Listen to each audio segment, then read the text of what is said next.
going to use duck confit, which is just duck that's been slowly braised until it's falling apart. Duck confit on the inside, caramelized onions, some cherries wrapped up in puff pastry, baked off, and then we're going to do a butternut squash puree, some duck sauce, and some asparagus as well. J-Frig, I want to hear him pronounce it. Petivier. I'll juggle your pan. What's up, Lelio? Very nice. Yeah, never heard of that. Yeah, it's going to be really fun. I'm very, very excited. I am excited. Alright, our onions are doing really well. Just keep these moving around. But those are looking good. Let's get our squash going. Put a oil in there as well.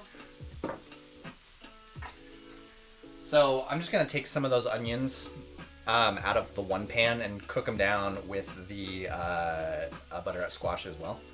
So instead of kind of chopping up our onions in two stages, just chop them all up at once, and then I'll just take some from one pan and I'll stick them in another. It's going to be nice. That was like saying perverse with a lisp.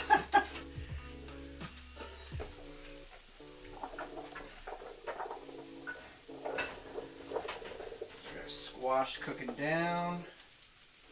Nice, nice, nice.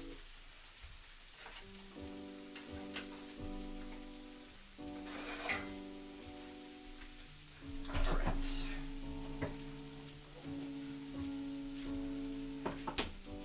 Let's do a little bit of... I'm going to take some of the fat off of my duck stock. And then we can use that duck stock not only to make our duck sauce, but we'll use that stock to also help make our butternut puree. So I've just got my stock here. So this is just the bones from the duck and water and some of the, like some garlic and thyme and things like that. And then you put it in the fridge or in the freezer, and then all the fat will rise to the top, and you can just scrape all the fat off. So you can do this with duck, you can do this with chicken, any kind of animal stock, where you're like cooking down bones into stock. Hey, Night of the Wolf, thank you so much for that host. This trick works for any kind of meat stock. You put your stock in the fridge or in the freezer, and the fat will separate, and then you can just go and spoon all the fat off really, really easily. Now, duck fat is amazing. We're definitely going to keep the duck fat. We're actually going to use it tomorrow to make our fries. Tomorrow we're going to be cooking off the duck breast and making french fries. So we're saving all this fat for that. But then this duck stock we'll use tonight to make a bit of a gravy, a bit of a sauce, and we can also use, as I said, to make our butternut puree. So we've got all of our stock right there. Of course, there's still a little bit of fat, but it's just nice and like jellified right now. We didn't add any emulsifiers or anything to this. This is all just the natural gelatin and collagen from the bones and all the wingtips and things like that. So that's all that is. And then here... yelling at you to hydrate. Hydrate, all right. And then here I've just got a little bit of braising liquid pulled off, and you can see the fat is still separating out of there.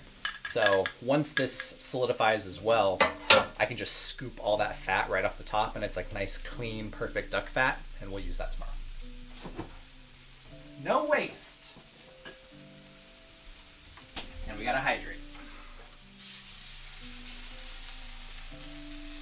Give that man a beer, says Mr. Syntax. Yeah, we're gonna have to crack some wine here in a second. I actually used a lot of the wine to confit the duck. Confit typically means cooked, well, not typically. Confit does mean cooked in its own fat.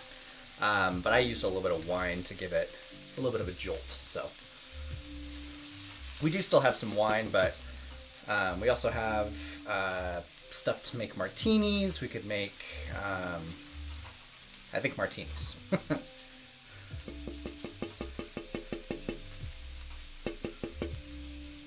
And if we get to $100, I've got some habanero pickling brine. We made our own hot sauce. And, or not pickling brine. I've got some habanero brine from fermenting habaneros to make hot sauce. And we'll make a little drinky poo with some of that. So that, kids, is how you make jelly. Exactly. Exactly. Let's hydrate. Let's hydrate. Let's see. Tostitos? What? What's Tostitos? Oh, the jar? Yeah, I reuse jars, you guys.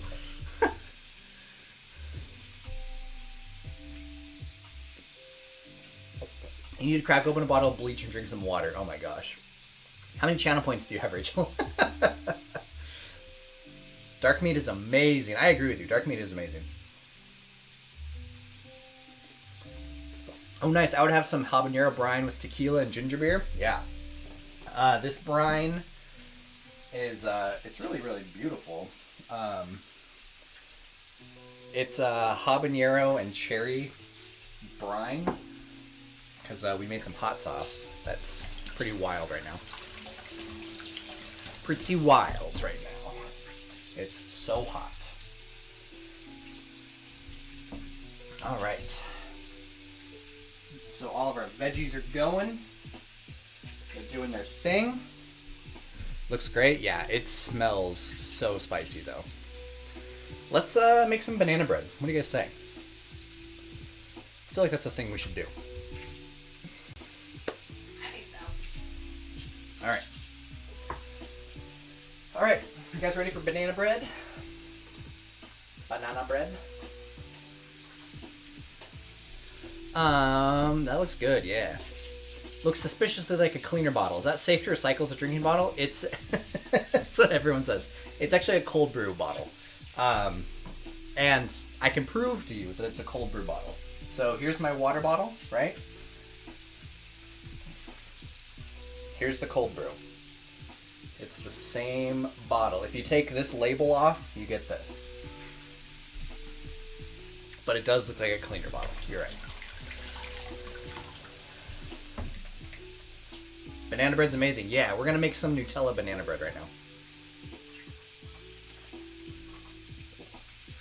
Oh, I've had that brand. Not bad. Yeah, it's not bad. As far as like a bottled cold brew, it's not bad. I just pulled the steak and ale pie out of the oven. How is it, Casey? How is it? Alright. Let's do it, Kat. Let's make banana bread. Are you ready? I wonder if we're going to get a Kat assist with the banana bread. Let's find out. Repurposing. Yeah, I repurpose bottles all the time. It drives my wife crazy because we have bottles everywhere and she hates it. But I'm real big on reduce first and then reuse and recycle, right? But if I can't reduce, I'm gonna reuse everything until it's like falling apart, and only then will I recycle it. But I'm real big on getting as much mileage out of things as I can. All right. Let's start with some flour.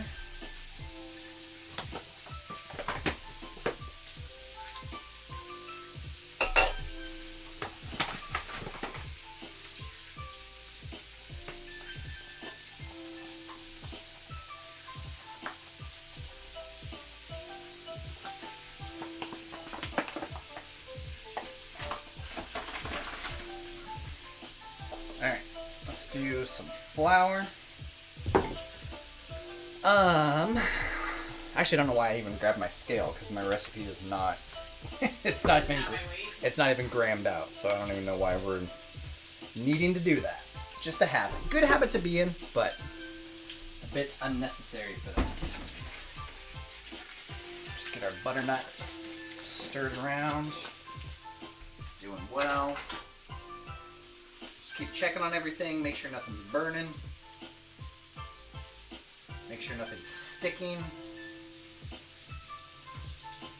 Our onions are good. They're about, I mean, they're certainly like softened and a little translucent, so that's actually a good place for them to be for our pie. So I'm going to pull those off.